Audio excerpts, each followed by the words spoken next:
What's going on, everybody? Welcome back to another video. Today's going to be a little bit different than what we normally do here on the channel. If you're new here, we normally post standard best of one content here on the channel, but today we're going to be shaking it up a bit, and I'm going to be actually giving my opinion on some things, which is always a little strange for me. I don't really feel like I'm in the position or smart enough to be giving my opinion on anything, so take it with a grain of salt. But I did just get back from Vegas Magic Con, which was a lot of fun. It was my first experience ever doing something like that. Guess we could talk about the elephant in the room. Something crazy is going on with my eye. I don't know what happened. Maybe it was the hotel pillows, who knows, but my eye is messed up today. And I'm exhausted. It's Sunday night, so I wanted to get a video out to you guys. I don't think I had time to actually make a standard deck, and I feel like there's some things we could talk about with standard that it's a little concerning, thanks to some of the information we got from the recent Vegas Pro Tour. So what I'm going to do today is we're actually going to be taking a look here at a little video. This is on YouTube. This is the finals match of the Pro Tour at Las Vegas, and we've got Mono Red versus Is It Prowess. Stop me if you heard this before. Now, these are our two finalists, by the way, and this is game one of a best of 5, I believe. It's first to win 3 games here. So I'm just gonna play it. This is the end of game number 1, you know, and it's gonna be on 2x speed. Let me know if you guys, you know, find this interesting. I mean, I do. I think there's you know, something a little bit, unfortunately, tough to watch here, which is the fact that our opponents, or our match here, our mono red opponent is about to, I say our opponent like I'm playing them, our mono red player here is about to win on turn 4. Not his turn 4, basically our Is It Prowess player gets to take their turn 4 here, but because of the lizard on the field, has to be forced to concede here because of the extra damage being taken for every spell being cast. So they were kind of dead in the water and had to concede this match. Now, I found that interesting because we're only 7 minutes into the finals broadcast here, and I was like, man, game number 1's already over. I mean, what can you expect? You're playing, you got 2 aggro decks playing against each other. You know, that's no surprise there, right? What I have a problem with is the fact that I was just like curious, and I wanted to know because I was looking at the comments and I saw some people saying like, man, this entire Pro Tour has just been nothing but coverage of Is It Prowess and Mono Red. So I wanted to go through, and I just wanted to see with the Pro Tour decks here. Let me go ahead and change up the format here so we can see it a little bit better. But I wanted to go through and see the deck list and see what people were running and stuff like that, and what decks were registered for this tournament. And it was a little disappointing. I went through, and you're gonna see a lot of, you can see it right here. So like right here, you'll see Mono Red aggro, these big bold ones, Dimir mid-range, that was different. But as we go down, you're gonna see a lot of the same 3 deck lists. These 3 deck lists are gonna be that Is It Prowess, Mono Red, and there's another Is It Prowess, Azorius Control, that's different. But Omniscience, here's the other one right here, guys, Azorius Omniscience. This is if you guys are familiar with me, you know I despise this deck, but I just got a personal beef with it. But anyways, Omniscience, a phenomenal build. I mean, it's a great deck. It's one of the only like non-aggro decks that can, you know, play at the speed and rate of an aggro deck. It can finish you by turn 4, it's over. So I get why it's so good and can compete with these other decks like Is It Prowess and Mono Red, because those decks, like we just saw, tend to win the game by turn 4 more consistently than we'd like. So another Azorius Omniscience there. So as you can tell, I just kept going down the list here. I did find some mad lads who are running things like you know, Luna and doing some fun things, but it was so few and far between. I don't have the actual numbers and like percentages here, so I could be talking out the side of my neck here, but if just from first glance, I could see where the commenters in the video were getting at here, and a lot of them were calling for bans, and I don't blame them. And I know a lot of people have been calling for bans for a long time now on certain cards like Omniscience. For me personally, I don't think Omniscience is necessarily the problem. I think reanimating it with things you know, like the Abuelo on turn 4 is a little egregious, and you can play your whole deck out. But like Monstrous Rage, obvious one as well. Monstrous Rage is a huge problem, as you saw on that, you know, footage I just showed you. Our Mono Red player got a Monstrous Rage off of a Manifold trigger onto the Emberheart Challenger to trigger the double strike. It gets a free card, and it got the Monstrous Rage hit. It's game ending. That card is game ending because it's unable, you know, you're unable to block. You're unable to block in combat step, because if the opponent has 1 mana open, they've almost always got some sort of pump spell that can trigger some sort of trampling effect, right? And once you chump block, you're gonna lose your chump blocker, and you still take the trampling effect, which is really debilitating and can just ruin games really quickly. So yeah, I mean, again, I like to try to stay out of this stuff just because, again, I don't feel like I'm qualified in any way to tell anybody, you know, what should or should be done in this game. I do love the game though, and I do make a lot of best of one content, and it's been getting pretty difficult to come up with ideas and deck lists that, you know, are fun. I have probably 5 or 6 deck lists in the pipeline that I'm so passionate about and want to show you guys, but I can't, because if I show you guys and I play it and I just show you guys, you know, a handful of good games that I had with it, and then you guys go out and craft it and you lose every game because you run into mono red aggro and is it prowess, and you can't do anything because you're dead by turn 4, you know, that would be really bad. So I can't be putting that kind of stuff out. It's got to be something that can at least compete in the realm, or at least have some sort of like 30% rate against it, you know. It's got to be able to compete. So it's making deck building and creativity extremely hard, because all those fun things you want to do in standard, you know, bare minimum you need at least 4 turns to get, you know, started and set it up, you know. So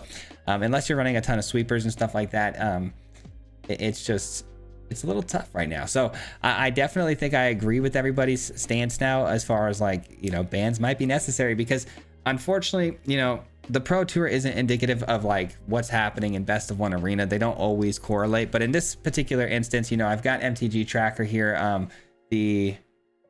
What is this one? This is the ontap.gg website, and this kind of keeps track of all your percentages and what's going on.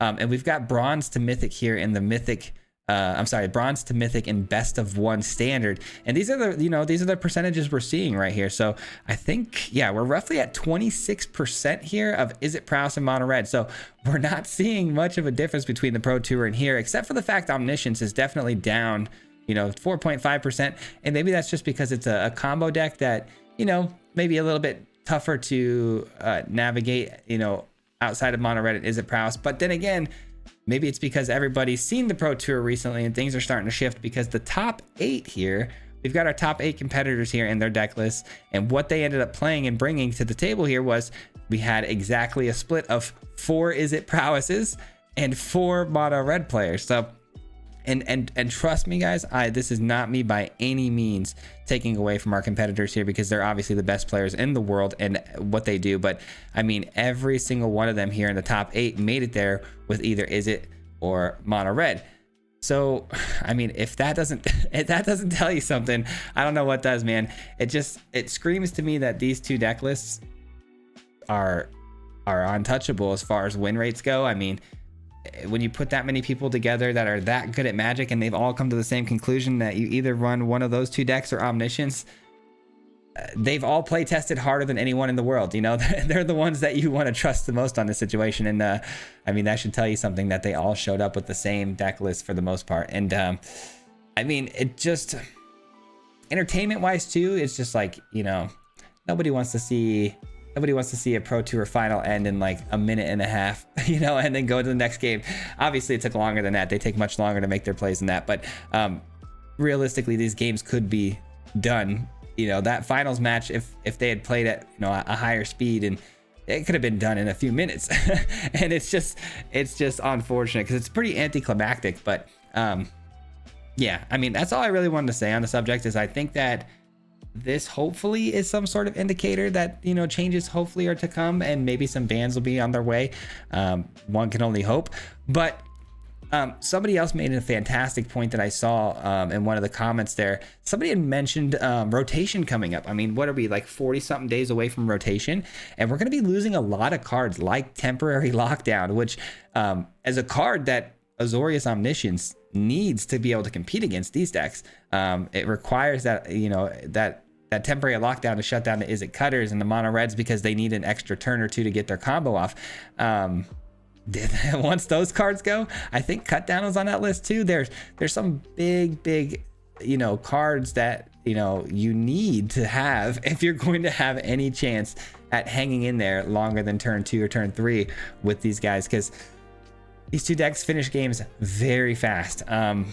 So yeah, I wish the speed of Magic would slow down just a little bit. And I know that if you're playing best of 3, which is, you know, the typical real Magic, quote unquote, and not best of 1, this is a lot less impactful, just because you can sideboard and things like that. And you don't have as much of an issue. But man, when most of the players are in Arena playing best of one, and that's what it's built for, it's just quick games for people to get on, get a game in, get their quest done, whatever. Or, you know, people typically like watching best of one more too, just because you get to see a lot more variety against other deck lists when you battle out your decks to showcase it a little bit more. But man, those are a coin flip. Those are turning into coin flip matches, man. You either win the toss and you go first and you might have a chance to set up before they get going, or you lose the toss and you're guaranteed to take the L. It's really tough when you get into those matchups.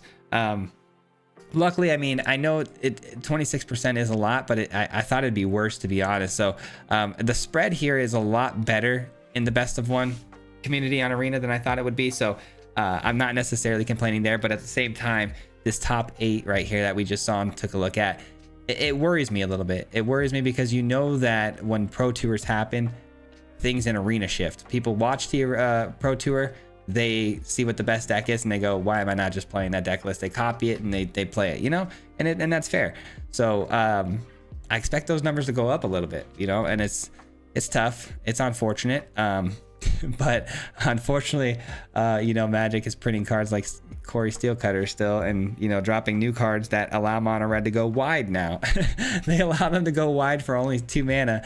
And unfortunately, everything with red these days too, I mean, they can't print a red card without trample, and I don't understand why that is. But I thought that was a green thing. So I just wish they would maybe take away the trample on all these things. I mean, the trampling effect is what really makes these decks so good. I mean, I haven't been playing. I took a big break in between, you know, high school and now playing Magic, a couple years, and I know there's probably, again, I'm probably talking from my own experience, and I'm sure I'm wrong here, but it feels like red is everywhere, and I don't know, maybe you guys know, maybe red's been better at one point, but I would doubt it. Red just seems like it's unstoppable right now. It seems like such a dominant force. So I don't know. Those are just my thoughts and my little rant here today, but I thought it'd be an interesting video to talk about and showcase some of the, you know, players in the top 8 and see what everyone's playing. But yeah, man, I was hoping we see something really cool come out of the Pro Tour top 8 and maybe try out a deck list and show you guys when I got home to get an easy video, but also showcase, you know, something interesting that was new. But I got home, checked the top 8, watched the finals, and unfortunately got extremely disappointed.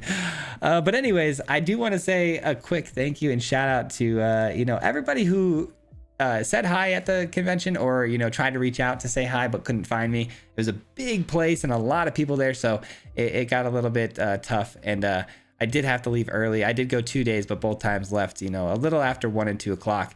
I didn't have anyone who likes Magic like I do that I could bring, so my brother stepped in and filled in as my support system and came with me, and doesn't know a lot about Magic, so he was a little bored. So for his sake, we got out of there a little early, but I had a lot of fun for when I was there, and I met a lot of really cool people.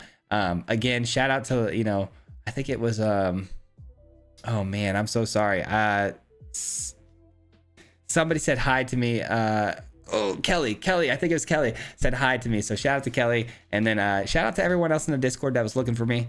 Got to meet some really cool creators too. Finally got to meet Power Dragon. Shout out to him. Wanted to meet him for so long and just say thank you. The guy got me into early access events back in, you know, a year ago or so. And he pulled some strings to make that happen for me. And you know, I owe that guy a lot. So wanted to say hi to him, was able to do that, which was really cool. So next year, I do plan on going again. So it'll hopefully be a lot more planned out, well thought out, and I will be there a lot longer and for, you know, hopefully all the days. But that depends on how this year goes. I have really high hopes for this year, and some cool stuff to come, hopefully. So thanks for watching as always, guys. And again, I hope my opinions aren't too out of pocket and ill-informed, but I feel like this one wasn't exactly a hot take. I feel like a lot of people feel the way I feel. So hopefully changes to come to Magic, maybe some bans soon, but probably not. Probably not. But hopefully when rotation comes, we get some new cards with the rotation that can deal with this stuff. So anyways, that's all I got to say on that. We'll see you guys on tomorrow's video. I think we're going to do a Selesnya landfall deck with like quadruple triggers. I'm working on something right now. It's pretty spicy and seems to be working pretty good. So I still got to fine tune it, but hopefully tomorrow we'll have that for you. So Thanks for watching. Again, this was not typical, so if you guys did watch it all the way through, it means a lot to me. Thanks, and we'll see you guys tomorrow. Peace out.